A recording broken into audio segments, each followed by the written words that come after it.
guys, what's up? It's Joe Rady from Rady's Rides. We're back here on my home turf, and guess what? We have that updated and refreshed midsize truck from that iconic Japanese brand as this vehicle right here. This is a 2025 Nissan Frontier. This particular one is an SL trim, and it's got the long 6-foot bed. Very unique for a midsize truck to be able to choose bed size. But before we get into this updated, but still has that something unique now underneath the hood, let's talk about what's going on here. So it goes all the way back to 1997, believe it or not. I was a freaking junior in college, and that's when the Frontier came out. It's interesting though, because back in the 90s, they were still considered compact trucks. It wasn't until the early 2000s that we saw the compact trucks go to the wayside and they got larger, and that's what created the midsize truck segment. And it's interesting because you're starting to see a slight resurgence of that smaller truck with the Ford Maverick, with the Hyundai Santa Cruz, but the midsize truck, I really feel, is that sweet spot in truck size if you don't need a full size right off the bat. Now, when it comes to this class, the interesting thing is a lot of the different brands are going to smaller displacement engines, including the other mighty Japanese brand, Toyota, with their Tacoma. They got 4-cylinder turbos and hybrid setups. This is sticking true to its roots with a naturally aspirated V6. And it's interesting because now they are one of the only midsize trucks to have a naturally aspirated engine. Your other choices are going to be a Jeep Gladiator and a truck that a lot of people don't even consider a truck, the Honda Ridgeline. But what I want to find out is, if you're looking at a Tacoma, if you're looking at a Colorado, if you're looking at a Canyon, if you're looking at a Ranger, do you go with this naturally aspirated, not a turbocharged V6, because you can get that on a Ranger, but naturally aspirated? Is this the way to go with this V6 and this Frontier over the competition? Let's go ahead, let's dive in and find out. Right off the bat, this blue. I thought for sure when they were gonna send me this truck, it was gonna be in that new color called Afterburn, which is that bright orange, but this blue is really checking off the boxes for me. It's a nice, bright, electric blue. You'll notice at the front, you still have that unique style to the headlight with your LED daytime running light up top. Down below, those are also your turn signals and your LED headlights. I love the way they do the fender flare. What I don't like is the fake fender venting. So this could be perfect for a corner fender vent like on the new Tacoma, but it's just fake. So that is a zonk. The good news is, as we drop down, you are gonna get LED fog lamps. And you'll notice that we have on this SL trim, you're gonna have two nicely painted black recovery tow hooks at the front. And the way that they sculpt, even though this isn't obviously their Pro 4X trim, I like the way they sculpt the lower front bumper area to give you some decent ground clearance, because remember, on the Tacoma, you just have that big, huge air dam. And it's one of those things that I highly recommend removing, because it's easy to get caught up on a parking block. This, you're gonna be free and clear. Now, as we come across the refresh grille, like the way that they're doing the paying the respect back to the original hard body Nissan trucks with the 3 vents. The big zonk though is, why can't they make them functional? I mean, they look good, but just make it functional like this midsection. I like the gunmetal metallic gray finish with our blue, fully functional grille up top. You do have your new updated Nissan badge, of course, your forward-facing camera. And then as we work our way down, I like the way that they did the gunmetal metallic gray. Really kind of blends in super clean with the grille. And you'll notice, like I said, just how high of a ground clearance you have at the front of this truck with your dual recovery tow hooks. Now, as we rise back up, simple but nice and muscular hood. You got these indentations, give you a nice plateau. Look at how clean the body lines are where the hood meets the grille. I just wish that these were functional. God, so close.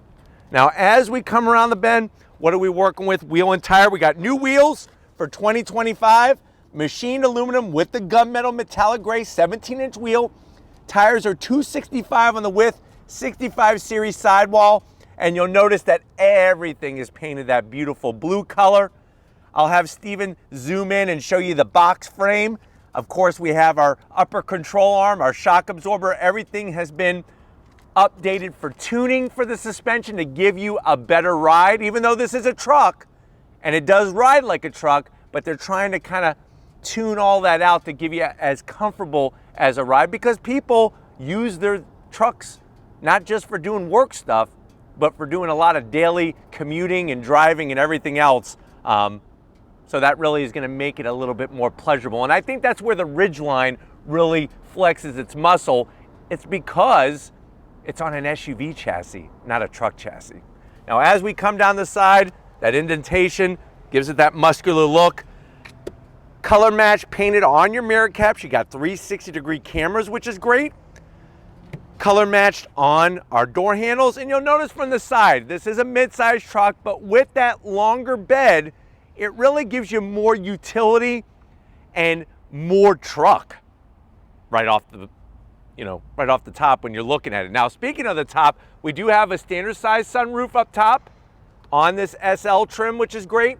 And they went flat black on the shark fin antenna. I'm okay with that because it kind of goes nicely with the flat black around the window openings. Now, getting to our bed, that 6-foot bed, nice indentation just like up front. Steven will zoom in and show you that steel box frame. Gonna take that beating.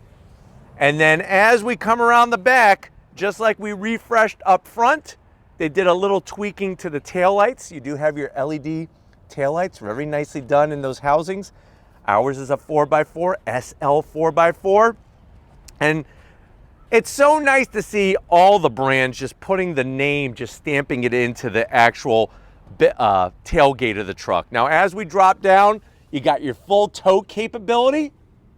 And what's great about this, you got more tow capability than you do Tacomas. So if you're thinking about Tacoma, this has a greater tow capacity. And we'll get to those numbers when we pop the hood. Speaking of popping, let's pop the rear tailgate. You'll notice that nice soft release. Look at that.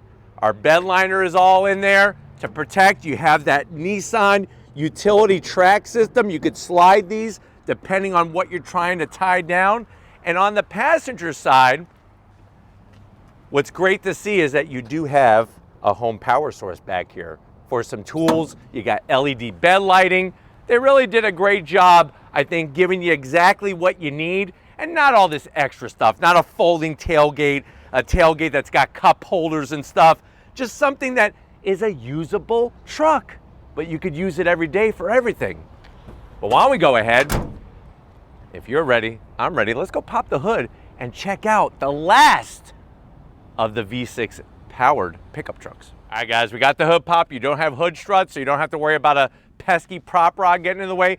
Decent engine cover, but it's what is underneath that cover that is now the unique thing in a midsize truck. It's a 3.8 liter naturally aspirated V6. It pumps out 310 horsepower, 281 pound-feet of torque. It's made it to a 9-speed automatic transmission.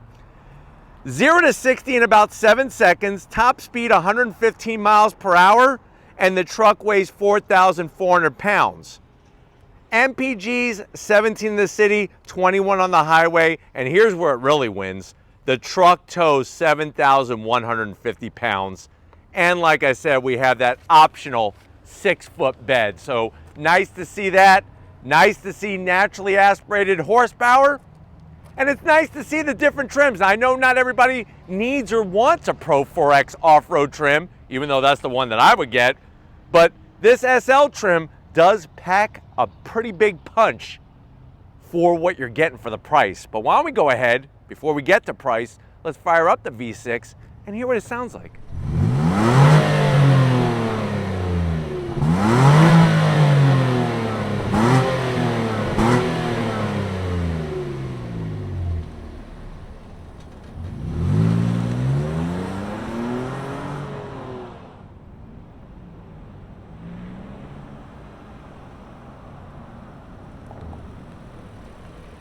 All right, guys, we're inside this 2025 updated, changed up Nissan Frontier. It's interesting. The Frontier is very interesting because on the previous generation, they didn't change many things for a long time. And I remember going to the 2019 Chicago Auto Show and finding out that for the first time ever, the Frontier was getting power windows and power door lock standard.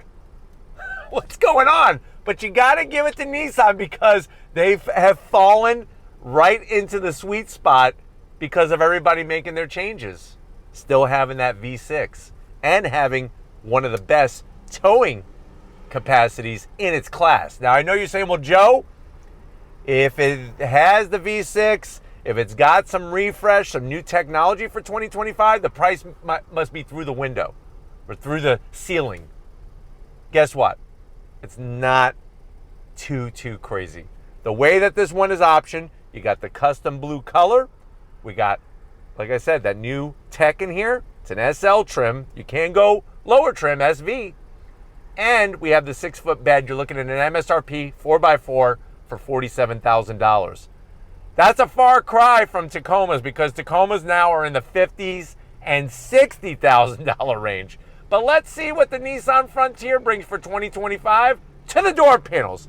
I like the clean style. What I am going to zonk is, especially on the SL trim, I would like soft touch material on the top portion of the door panel.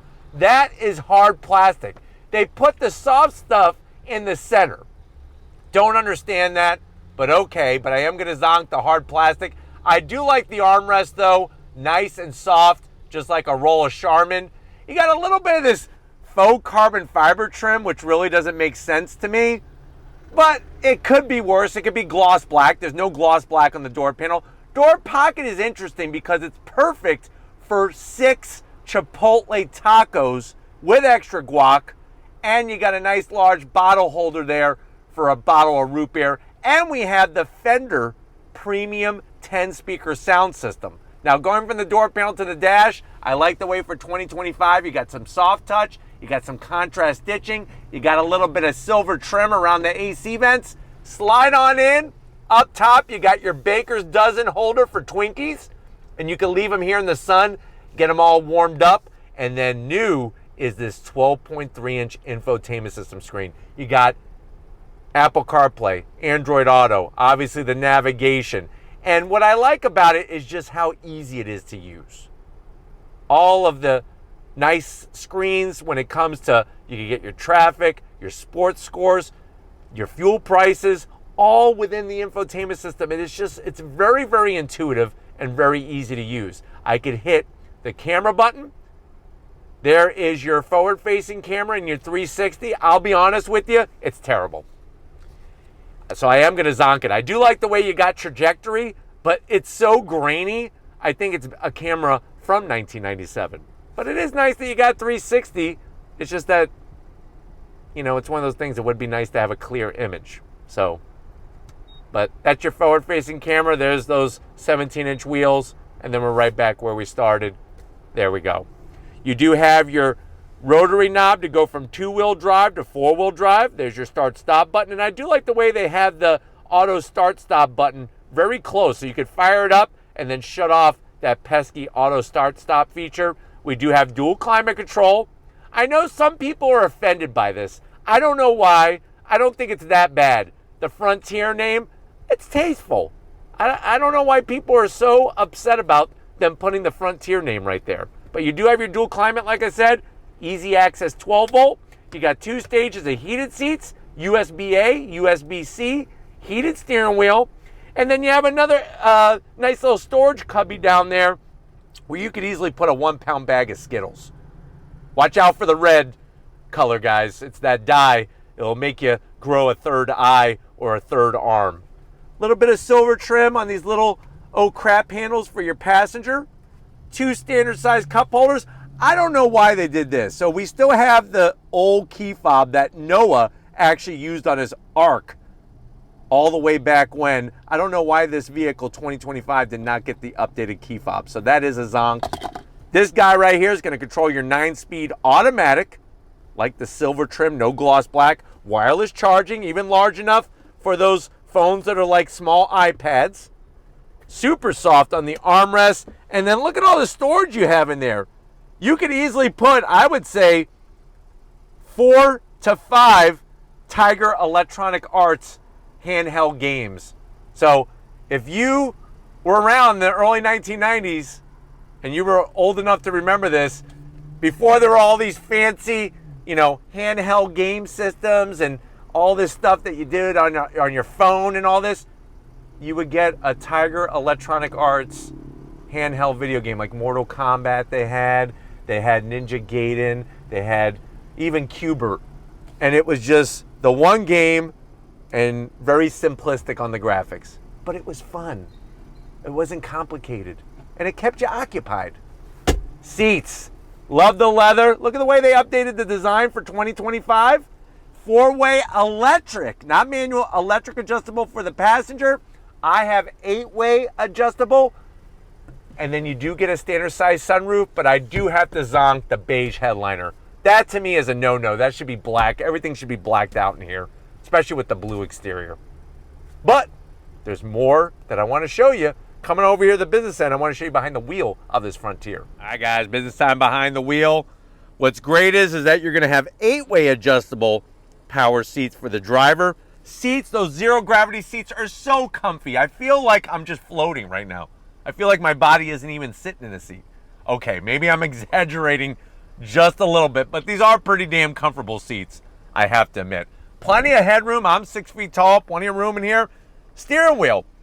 It's dated, but I love it for some reason. It just has really nice thickness to the wheel, the contrast stitching. The buttons are easy to figure out. There's no gloss black. Nice horn button with the V-motion grill design into the horn button. It is a manual tilting and telescoping wheel. You do have hill descent control and tow mode, which is nice.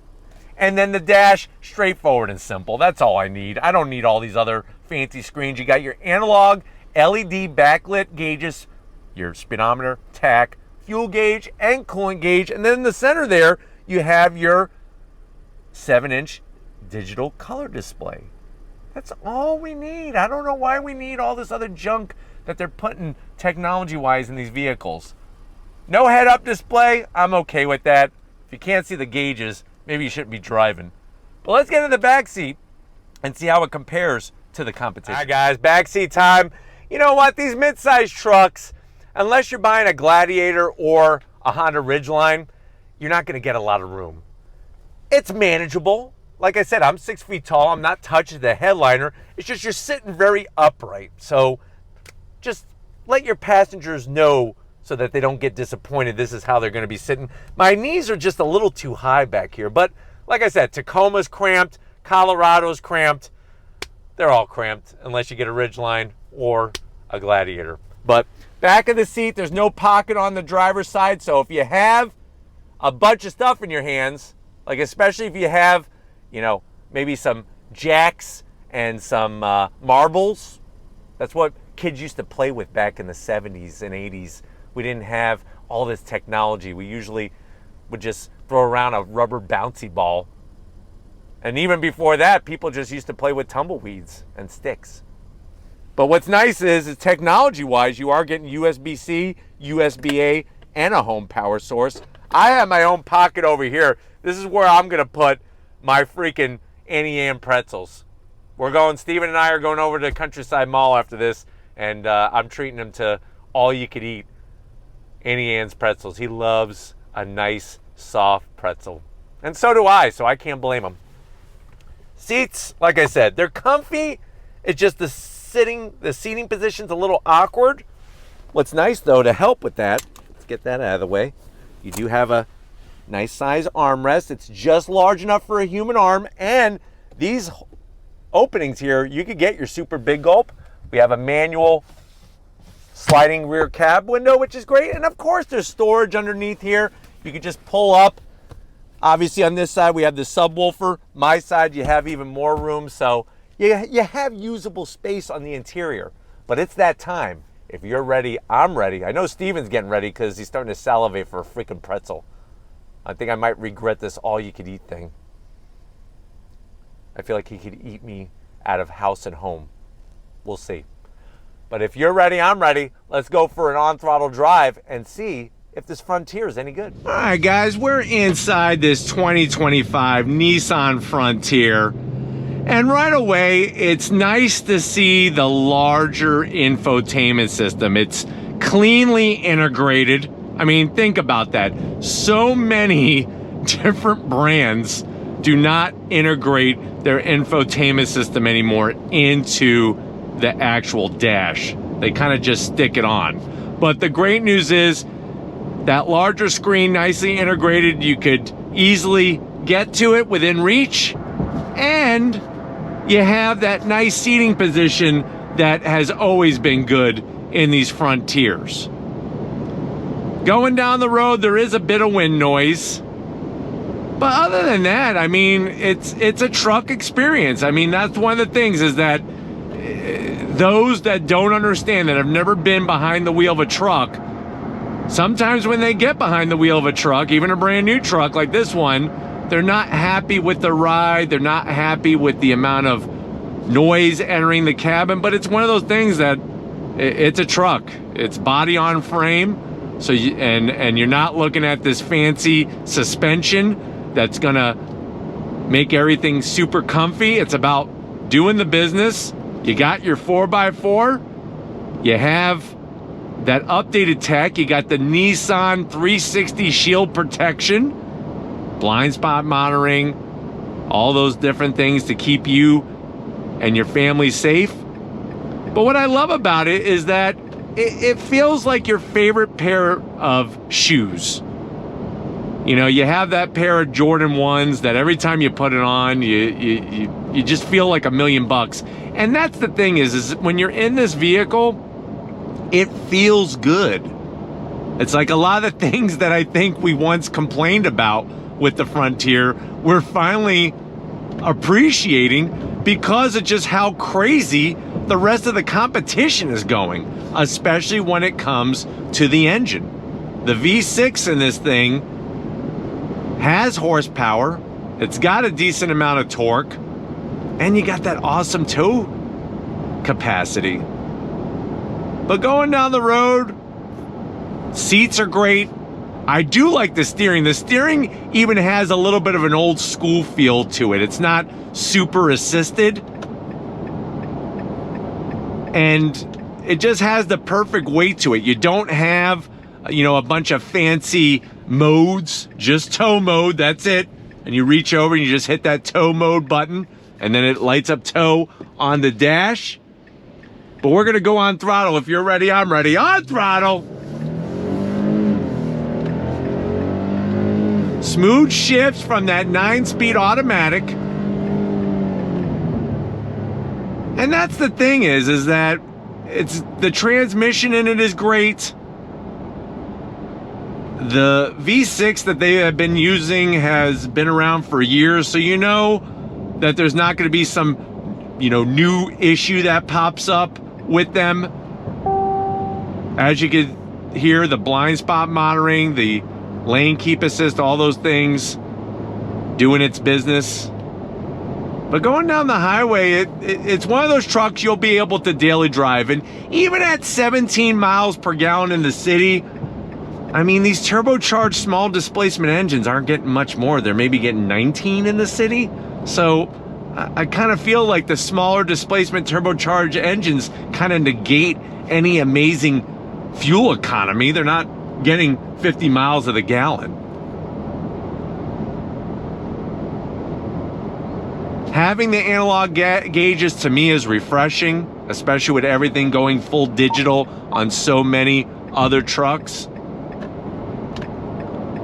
And just everything is well sorted in here. It's easy to get to the dual climate control. You got some great storage. And you have that nice option of a long bed if you need it.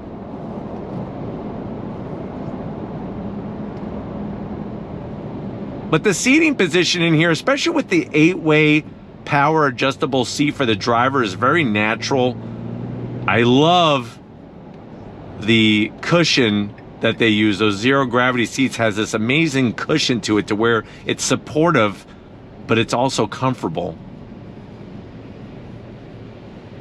And you have that nice broad hood, allows you to easily see where your reference points are when you're parking the truck. And that's another thing for those that don't want to go full-size truck.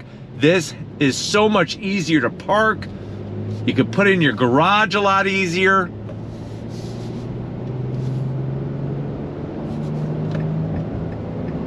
It's just very smooth. The engine is very, very smooth. It's not coarse at all. We don't have anybody behind us. I'm gonna go on throttle again from a dead stop. If you're ready, I'm ready. On throttle, here we go. Look at that. Linear torque delivery. Smooth shifts from the 9-speed. And then let's see how she handles. Very, very controllable.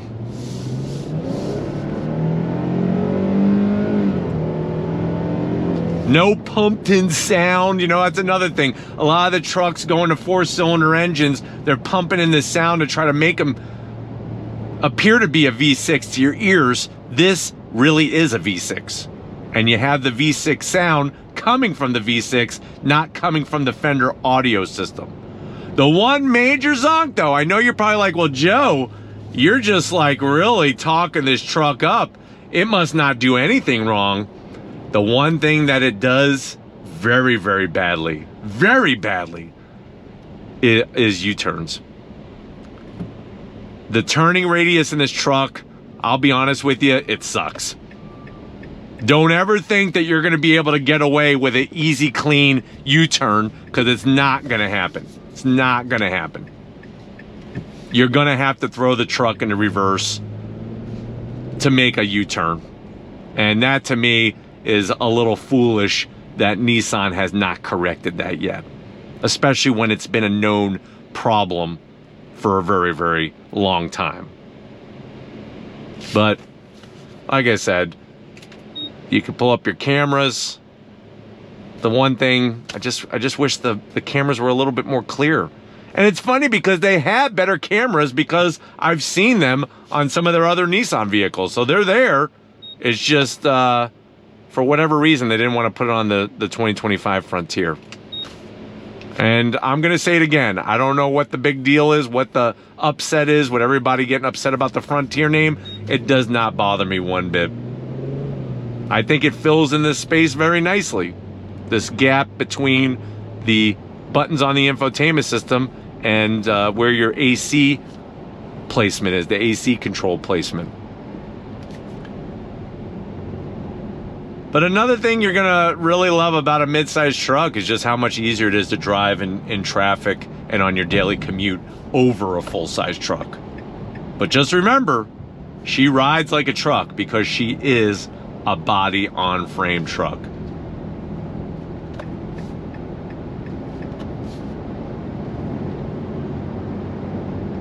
But it's just so crazy how the feeling you get driving this Frontier, it's gone. It's gone in the newer midsize trucks. It just is. For better or for worse, it is gone. But yet you could get it in this Frontier and have a brand new truck with a full warranty. Nissan has that program where it covers all your maintenance for 3 years.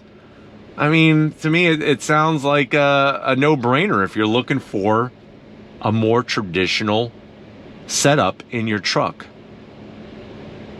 On throttle, here we go, one last time. Nice shifts, look at that, super smooth.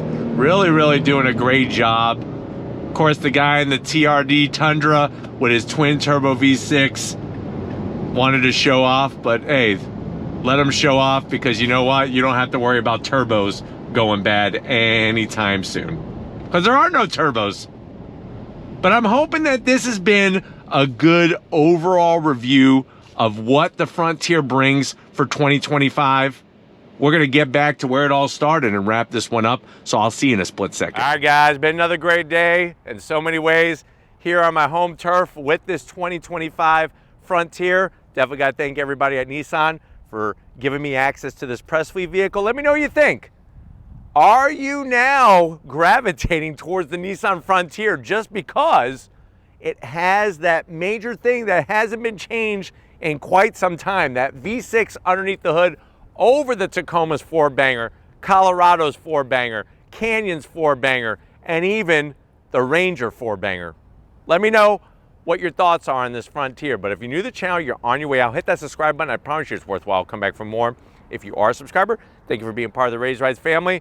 We got to give it up to Stephen Flood. He's like a firefighter, this guy. He actually has a firefighter pole in his house because he got a call last minute from me to film this Frontier, and he was like a 5-alarm fire call. He was here in a heartbeat. So thank you, Stephen, for all your hard work and emergency response. And just like always, guys, I'll see you on the next ride.